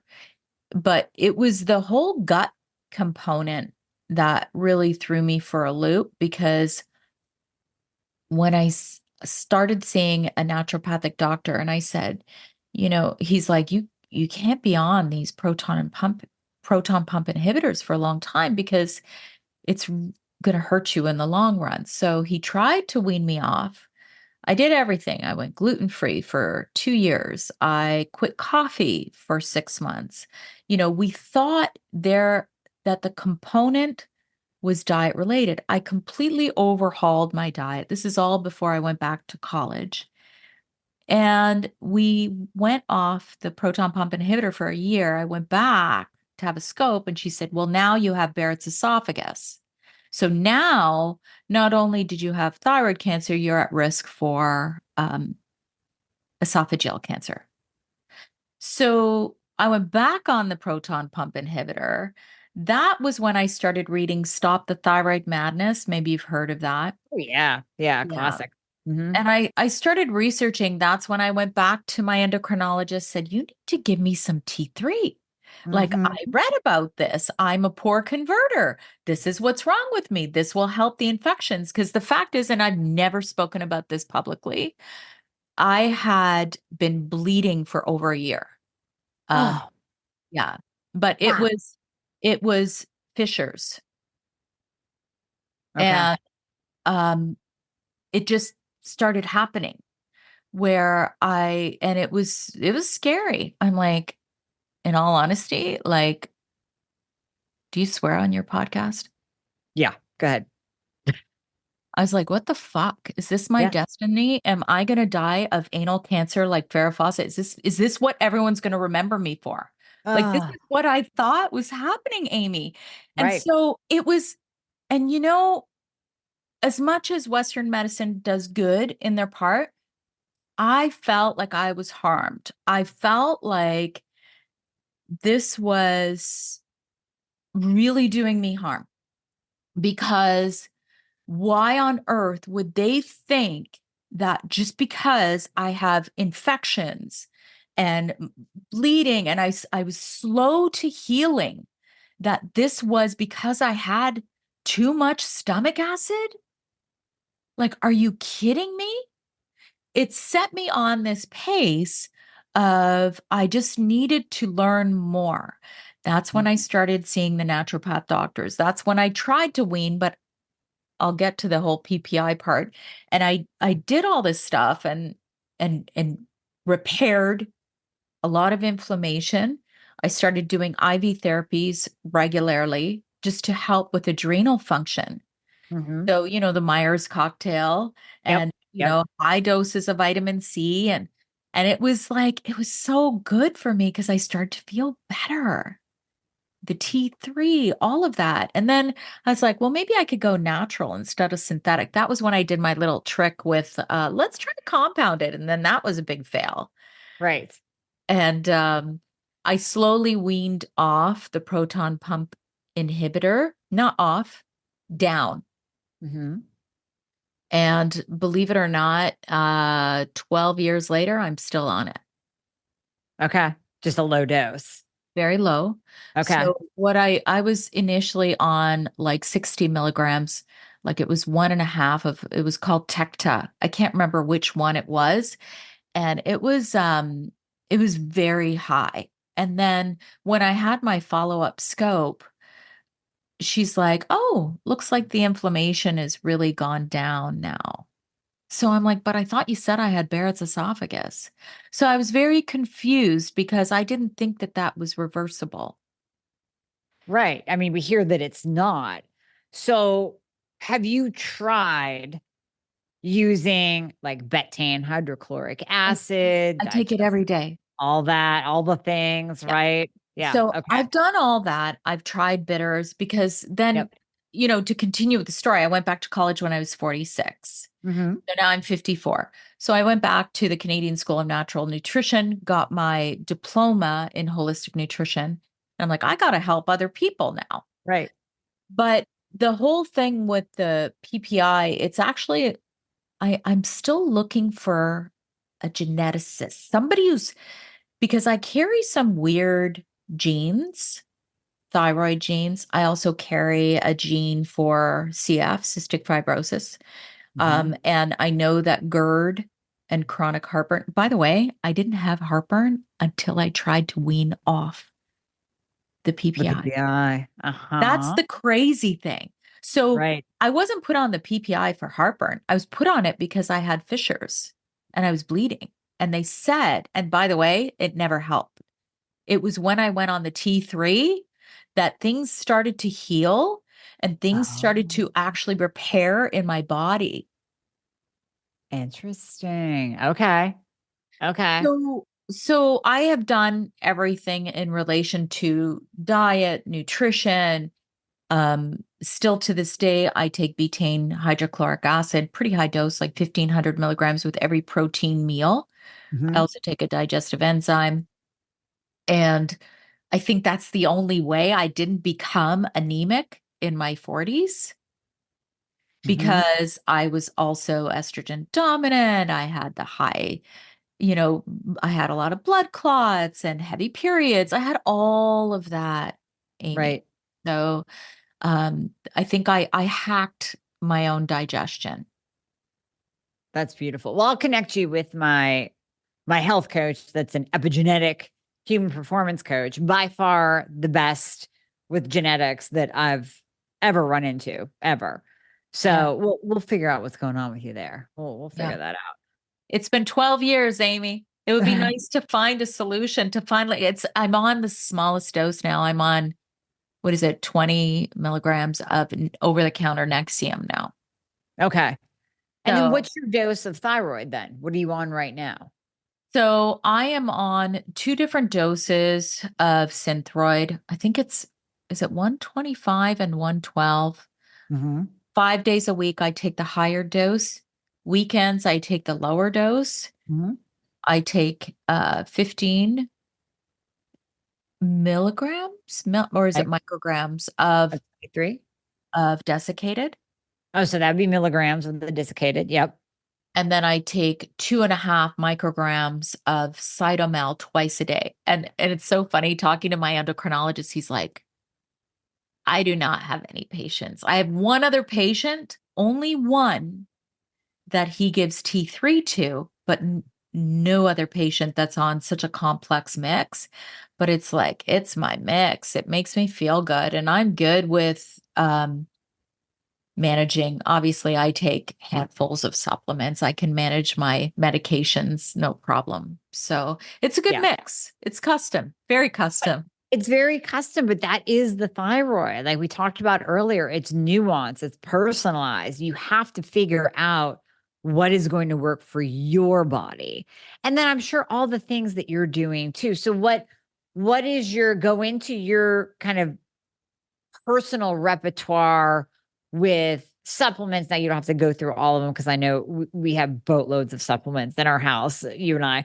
So, what are your main supplements that you like to focus on? And what do you do for your body, like biohacking, nutrition? Let's kind of break that down.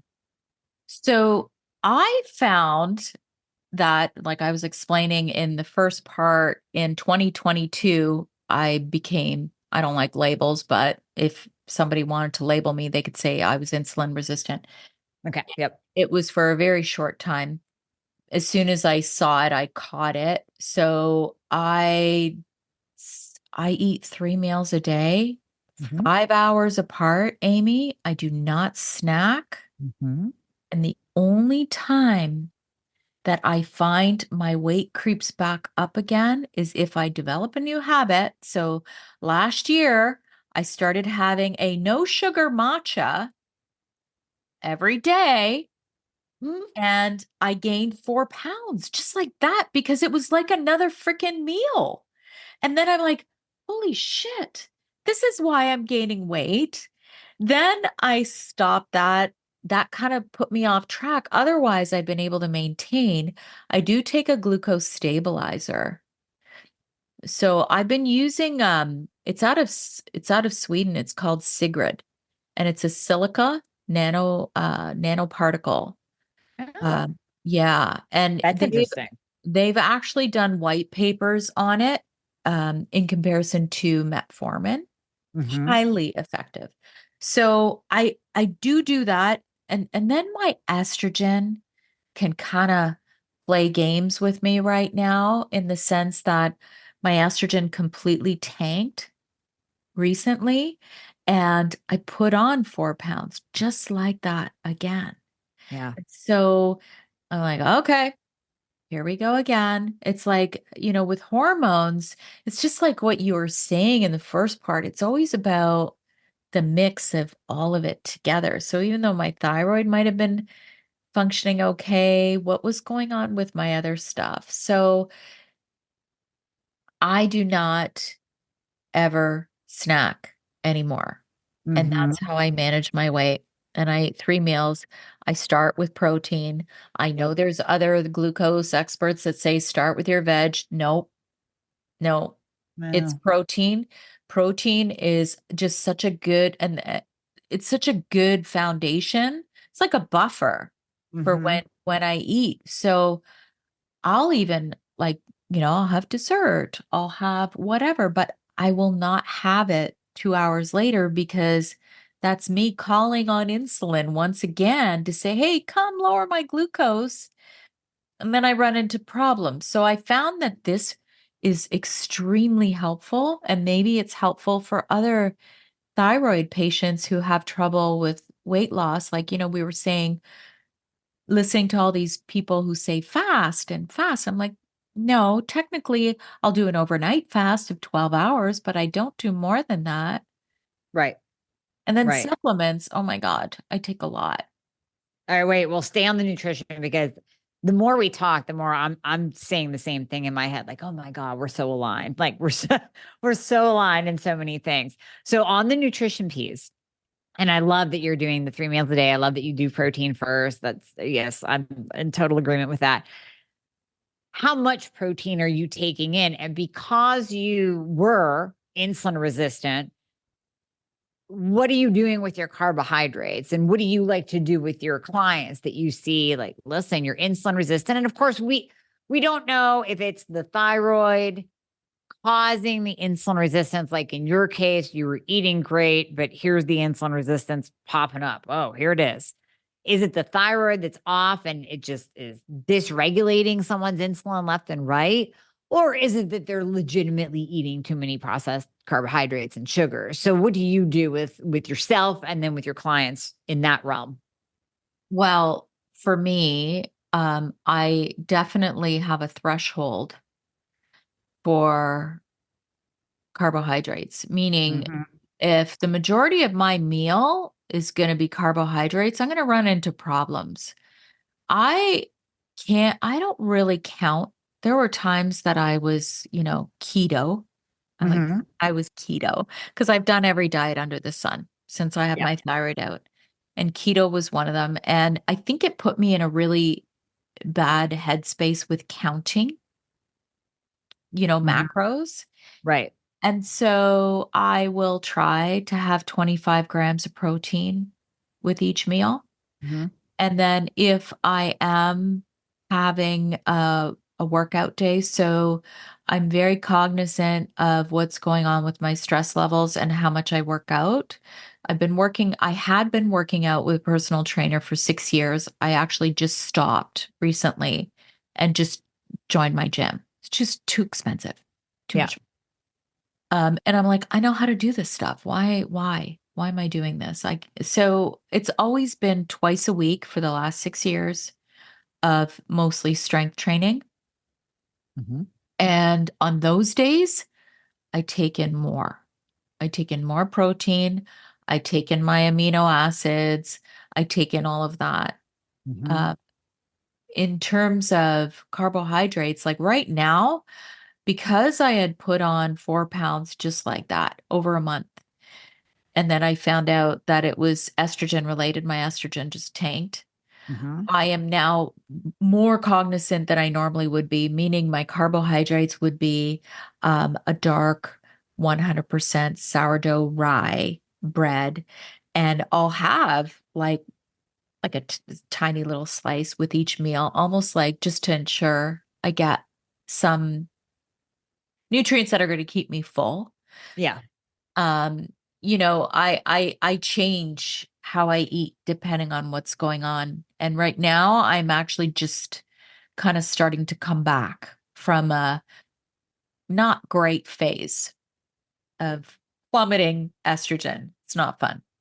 Now, are you on bioidentical hormone Yeah, replacement, or you're on estrogen? Okay. I Okay. am. Good. So, but it's, and this is the other thing. I don't know. Do you know who Dr. David Rosensweet is? Yeah, absolutely. Yeah. So I interviewed him a while ago and I was like, I love you. You're just a great man. And the reason is because he educates women on their symptoms. And Yeah. we know that. So here's where things could get crazy. We say around perimenopause. So I had a period March 1st, and I call it a baby period. I'm 54. Right. So it was like 3 days, not even a real period. I didn't have to wear a tampon, but I did have to wear like a liner. So, and it was somewhat steady. So I call that a period. Right. Some say it's not, but I'm like, it was. So he, so here's what happens at perimenopause. And then when you have thyroid, I'm like, holy shit, is it my thyroid? Is it estrogen? I don't get it. Because Right. when I tested my estrogen, Amie, it was like, I was like, I'm young again. Look at Oh, this. My yeah. FSH, my like all of it. It was like I was not even close to menopause. Hmm. This would have been, I think, end of February. And then I had a period March 1st. Right. All of March, I was okay. But then crash in April. So this just goes to show you how fast things can change with perimenopausal women, especially in the latter stages. So what happened was I was taking my HRT and I'm like, huh, I'm still getting symptoms. This is kind of weird. Maybe I'm taking too much because Dr. David Rosensweet does show, he has a chart where he shows that sometimes symptoms of too much can look like symptoms of too little and Right. right. And Hmm. so I'm Great like, show. maybe I need to lay off taking so much of my hormones. Well, I exacerbated my issues and I had the worst. And I'm like, oh my God, now I see how bad menopausal symptoms can get. So in April, I had all of it, the depression, the weight gain, the inability to sleep, the hot flashes. Like I had all of it, not just a little bit of hot flushing, you know, which is when I started HRT. I had just a little bit of hot flushes. I'm like, oh, okay, I'll be fine. This was not good. Yep. I know. That's what happens. That's what happens. So no, I love Rosensweet, because he has the same kind of outlook as Dr. Lindsay Berkson. So if you've never interviewed her or listened to her, same thing. And she always references Rosensweet. I think they have done collaborations and whatnot together. So okay, so what did you do then? Did you change your dose of estradiol and then the symptoms went away, or where are you at now with your hormones? So I actually, my doctor went on mat leave. So I found a new practitioner here in Canada. It's not that easy to find. So let me make that clear. If any Mhm. kids are listening, there is a place called Science and Humans that's relatively newer. They do bioidentical hormones, and all they do is longevity, menopause, andropause. That's it. Okay. Yeah. They're in Canada. So I saw them, had blood work, found out that in fact it was definitely not too high. It was like crashed. And they doubled my dose of progesterone and estrogen. And so, that I'm just starting to come back, to be honest. Okay. It's only been a couple weeks and I'm just starting to come back from that crash because women can crash. I felt the crash, Amie.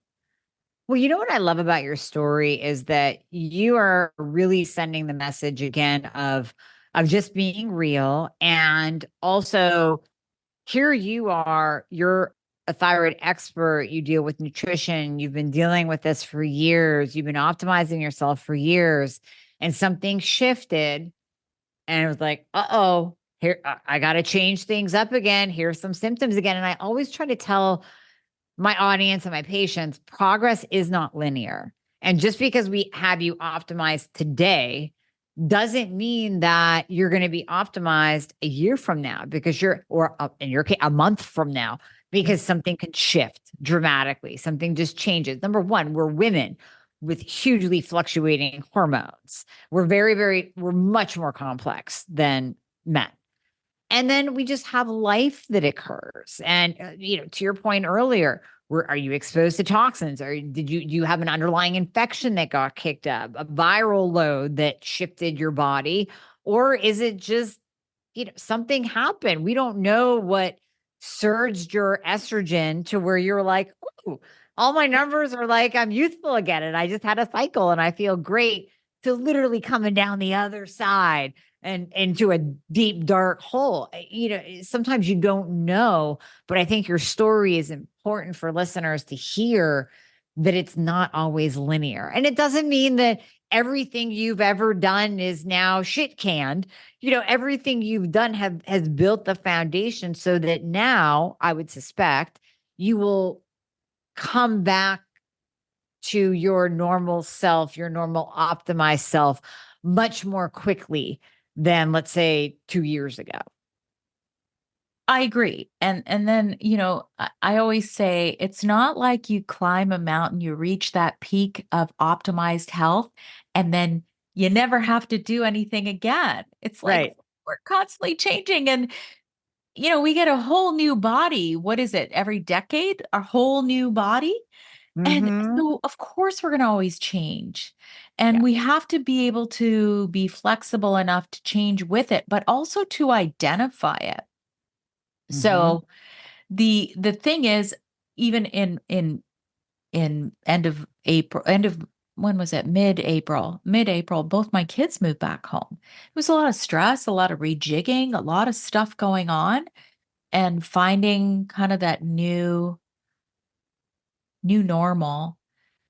That's going to be stressful. Mhm. So that kind of stuff, when even life changes are going to affect you. We're not robots. And that's the other thing I loved about Dr. Rosensweet. He doesn't treat patients like they're robots. Everybody's so unique. Yeah.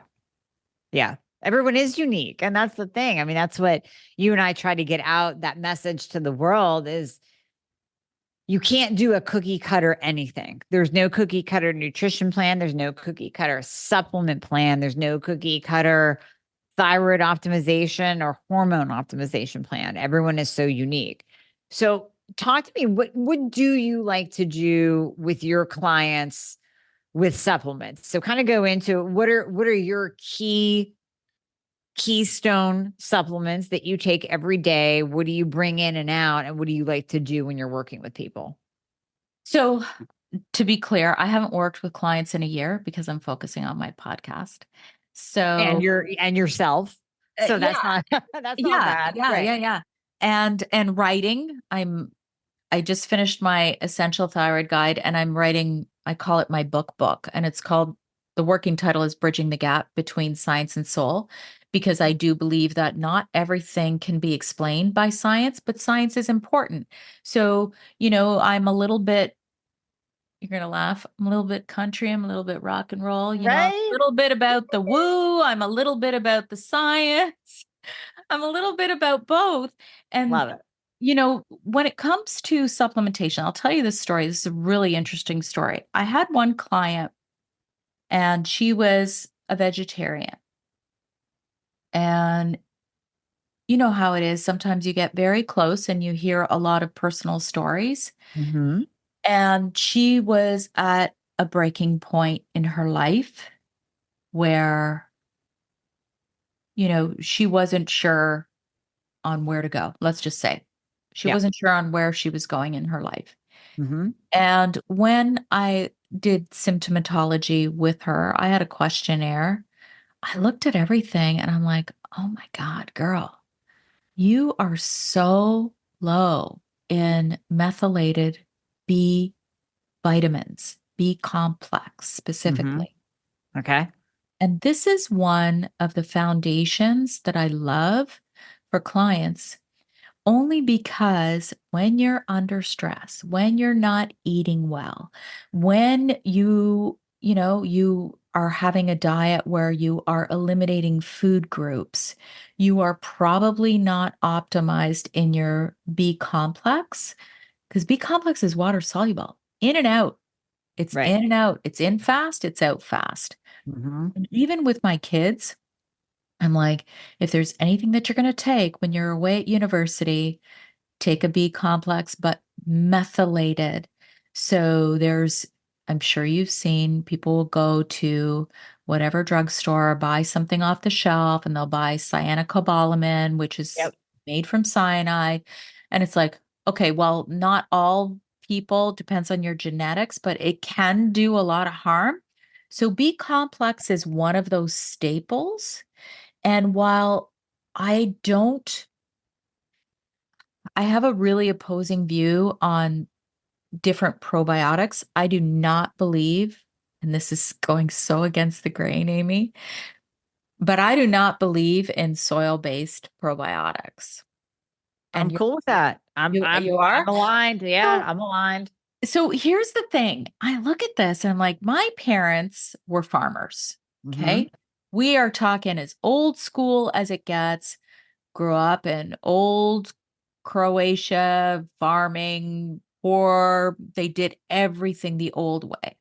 Mm-hmm. And so I like to emulate, if I can. I live in Toronto, so it's hard, but I like to emulate how they ate.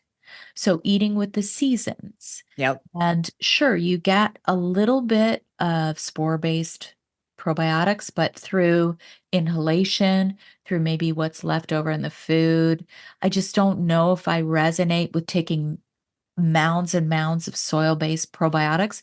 However, I do feel that taking a daily multi-strain, human strain probiotic Mm-hmm. can kind of keep those bacteria at bay. But, if you do the research, they don't proliferate, right? So they're transient. So it's almost like it's kind of keeping everything okay, but it's Mm-hmm. not like it's creating a perfect environment. So I'm always like, when you take a human strain, it's good for you.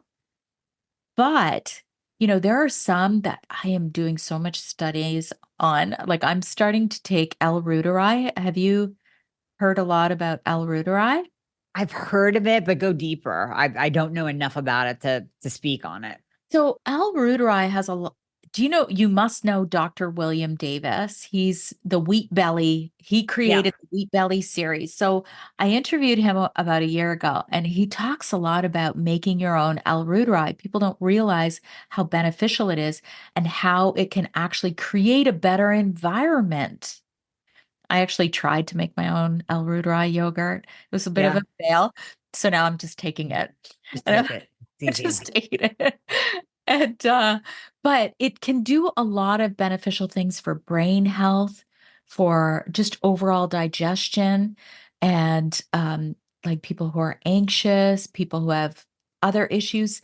So and even for weight loss, for metabolism, it's just Mhm. one of those strains. And then I've been taking Akkermansia, but I I was do just believe gonna ask you about that. Okay. so Yes. that's so there's a gut test that's out now. Have you heard of it? It's called Vitatract or Vitract, something like that.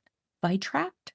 I haven't heard of that one, although I believe somebody may have connected me with those gut people. I usually use Diagnostic Solutions, which has, the GI map that has the Yeah. Akkermansia right there. But the This one does too. more, okay. So yeah, what are your thoughts on it? What are you seeing? So what the only thing I'm going to say, I haven't done it yet, Mhm. but they do say, I'm going to say I feel it's more hype on this whole connection to like, oh, it's going to work like a GLP-1. Like Mhm. I don't see it. Okay. I don't Yeah, I'm see it. diving into that research now, just trying to weed through it all. There's a lot of studies out there. Well, I don't know. I'm kind of living proof in that. Like I've been taking it for 2 months steady because I'm testing it. Like just like you know how you Mhm. like to test things. I do too. I test Yeah. things.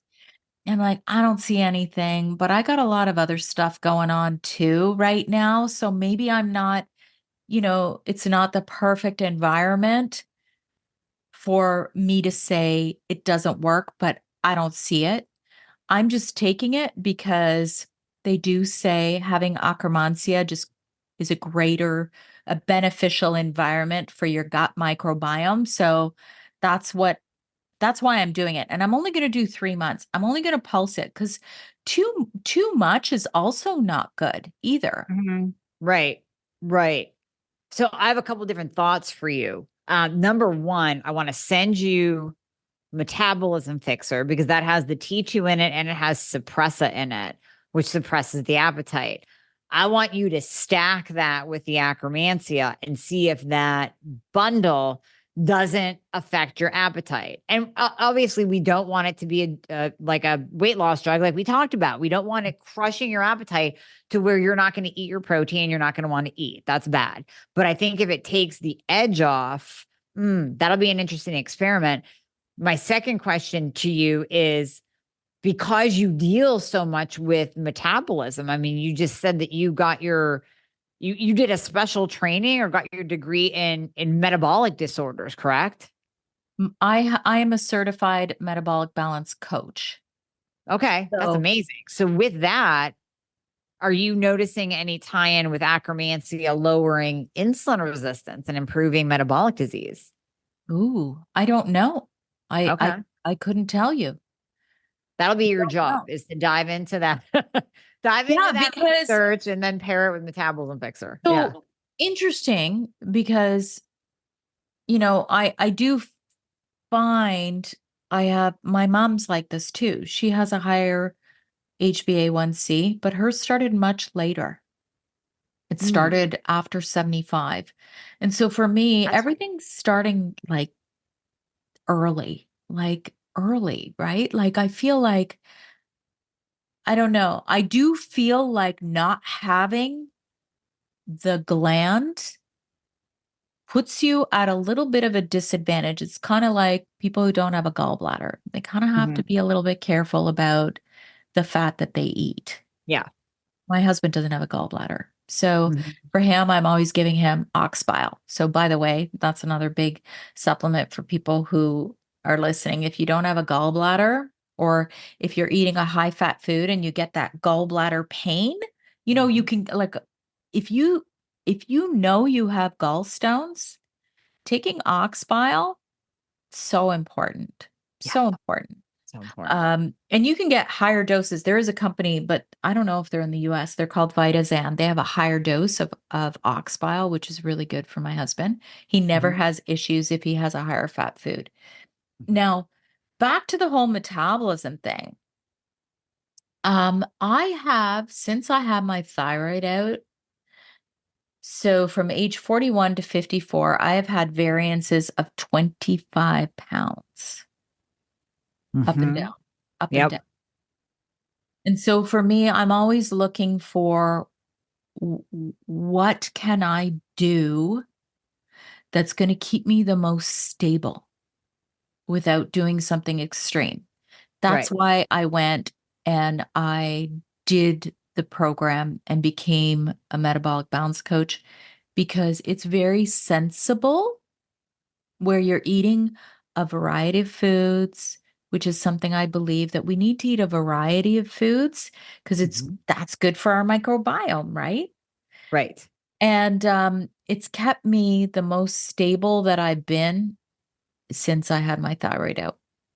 Oh, that's beautiful. Isn't stability a wonderful place to be? Where you're not gaining weight looking sideways at a brownie. That's what I always say. Like that's how I was before I was optimized. I'm sure that's how you were Yeah. before you came into this stabilization place.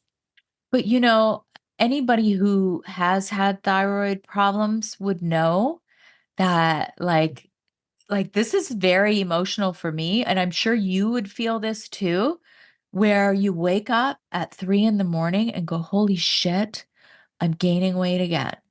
Yeah. Oh, yeah. Yeah. Yes. Like, and Hmm. you're like, what do I do now? I've done this diet, I've done keto, I've done this. And you try everything and you wonder, and then I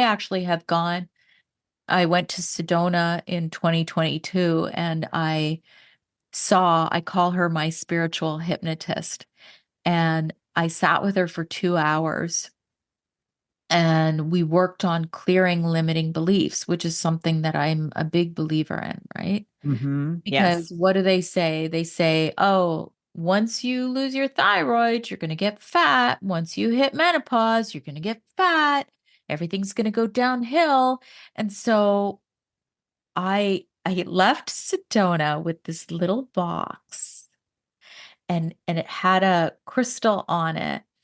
And I wrote this after I saw her, and it was my mantra that I worked on with her. And it said, I am thin and I am healthy. And that was in August 2022. And then October was when I had the high HbA1c. The weight was just going up. Yep. Then I decided to finish my certification to become a metabolic balance coach. Started November 1st, lost 4% total body fat by December 2022. So, what I'm saying is, it's not like she magically waved a wand and said, okay, now you're going to be thin and healthy. But it's like she set me on that trajectory to try and clear some of those limiting beliefs that were there. Yes. Oh, that's so important. That is so important. I'm glad you mentioned that too, because I think with everything that we've talked about today, from the right thyroid treatment, nutrition, supplementation, all the different things, if you believe that you're fat and nothing's going to work and I'm never going to get better and this is just a disease that I'm going to have to live with and this and this and this, then you know what the answer is? You're right. Like, you are absolutely, whatever you believe, you are right, because you will self perpetuate that belief to fruition. It'll show itself one way or another, good or bad. Yeah. Yeah. Yeah. I do believe that.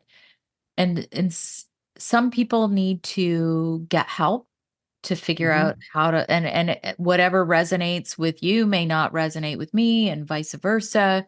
I do a lot of getting into that theta state Yeah. and visualizing, because I feel I'm that kind of person that I have to, because I can be my own worst enemy, where I get into that spiral. Just like I said, you wake up at 3 in the morning and you're like, oh my God, and then the Yeah. scale just keeps going up, up, up. And I'm like, I'm 5'2" like you. In university, I was 100 pounds soaking wet. Like, I'm a Right. little person. It's not my genetic composition to be heavy. So why is this going to make me heavy if my doctors and everyone's saying you're optimized? Your thyroid is optimized. Everything's working perfect. So why would I be heavy? Right. Right. So what did you, besides the meeting with your woman in Sedona and that little box, do you have a daily practice to really anchor your thoughts in a positive direction so it can continue working on your body? Because just, I mean, even hearing you speak and that 3 a.m. wake up and what am I going to do in the week coming on? I mean, I do resonate with that. I've been in that position. And then I'm thinking of, oh my gosh, all the women out there that are totally resonating with what you just said, either in the weight department or the other place I hear this is hair. Mhm. Like, what am I going to do? My hair is falling out. It won't stop. I'm going to be bald. And they're just, their whole day is taken up by that anxiety and those looping, ruminating thoughts about how much worse can this get. Same with weight. So what do you recommend people do? What do you do on the daily? So you have to, whatever it is, and this isn't about any kind of religion, but if you don't have some sort of a grounding practice, and I'm not talking about that you have to go and buy the earthing bed sheets and sleep on ground. I did do that for a while, by the way. Yeah. Um, and I'm not saying anything's wrong with it. It's just for me, Try everything, yeah, and everything. exactly. For me, it's action. So my degree is actually in English literature, so I'm a writer. That's what my go-to is. Hmm. And I had put it down for many, many years when I was raising younger children. And then I started to pick it up again. And I actually built two websites while I was taking care of kids, not working. And one of them was for advocacy for the type of tumor that my daughter had, and one of them was for thyroid. These are so like old. I did this in my 40s, but the writing was extremely therapeutic for me. Hmm. And I say this to my kids all the time who are now young adults, and they're like, "Well, I can't really write." I'm like, "But nobody's reading this. Like for you, nobody's reading it. You don't have to be good at grammar or anything, but there's something about from the heart putting pen and from the head down to paper. There's something, and I feel like even kids these days, they don't even know how to write cursive. They don't know, like, they don't write. Everything is done. And I think that something is lost there because it can be very powerful when you do that. Hmm. The other thing is some sort of an energetic clearing. So I used to feng shui people's homes. Hmm. I brought in a consultant when my daughter and I were sick. I was like, okay, is there bad energy in my house? Like, what's going on? Like, is this, is my house cursed? So bringing in some sort of a clearing practice. So I still to this day feng shui my home, my whole home, according to the annual flying stars. This might be out there for some people, but it's not that hard. There's a lot of help there. And I use, like sage, I think is almost overused. It's become so like almost commercialized. Hmm. So I just burn a little bit of incense every morning just to kind of clear the space, Hmm. clearing your space. I walk my dog every single day and I purposely do not walk on the sidewalks. We go in the trails, we go in the forest. Do not put on your headphones.